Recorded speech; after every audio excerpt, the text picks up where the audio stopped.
నమస్తే సార్. నమస్తే సార్, ఈరోజు కాశీ మహేష్ రెడ్డి గారి నామినేషన్, మరి జనాలు అయితే విపరీతంగా వస్తున్నారు. మరి జనాల్ని డబ్బులు ఇచ్చి పిలిపిస్తున్నారు అనేసి ప్రతిపక్షాల వాళ్ళు మాట్లాడుతున్నారు కదా, దాని గురించి మీరేం చెప్తారు సార్?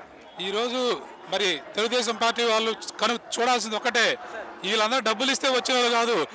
మండు ఎండలో కూడా ఈరోజు 45-50 డిగ్రీల ఎండలో మరి ప్రేమ అభిమానంతో ఈరోజు జగన్ గారి మీద ఉన్నటువంటి అభిమానం కావచ్చు, మరి మా ఎమ్మెల్యే కాశీ మహేష్ రెడ్డి గారి మీద ఉన్న అభిమానంతో ఈరోజు సుమారు 50,000 పైచిలకు మరి వైఎస్ఆర్ కాంగ్రెస్ పార్టీ నాయకులు కార్యకర్తలు మరి వేలాదిగా పాల్గొని ఈరోజు నామినేషన్ కార్యక్రమాన్ని జయప్రదం చేశారు. సార్, మరి ఎలా ఉండబోతుంది? నామినేషన్ కూడా అయిపోవచ్చింది, మరి ఎలా ఉండబోతుంది గురజాల నియోజకవర్గం? ఈ రోజే మరి వైఎస్ఆర్ కాంగ్రెస్ పార్టీ విజయం తథ్యం అని మరి ప్రజలందరూ కూడా నిరూపించారు.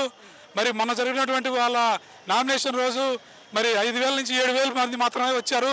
ఈరోజు మీరు చూసుకున్నటువంటి ఈరోజు ఏ వీధిలో పట్టినా వైఎస్ఆర్ కాంగ్రెస్ పార్టీ జెండాలు, మనుషులు ఈరోజు సుమారు 50,000 పైచిలకు మరి మెజారిటీ కూడా ఈరోజు మనం అందరం చూస్తున్నాం. సార్, ఫైనల్గా మరి మీకు తెలిసినంత వరకు ఏ విధంగా ఎంత మెజారిటీ వస్తుందంటారు రాష్ట్ర వ్యాప్తంగా?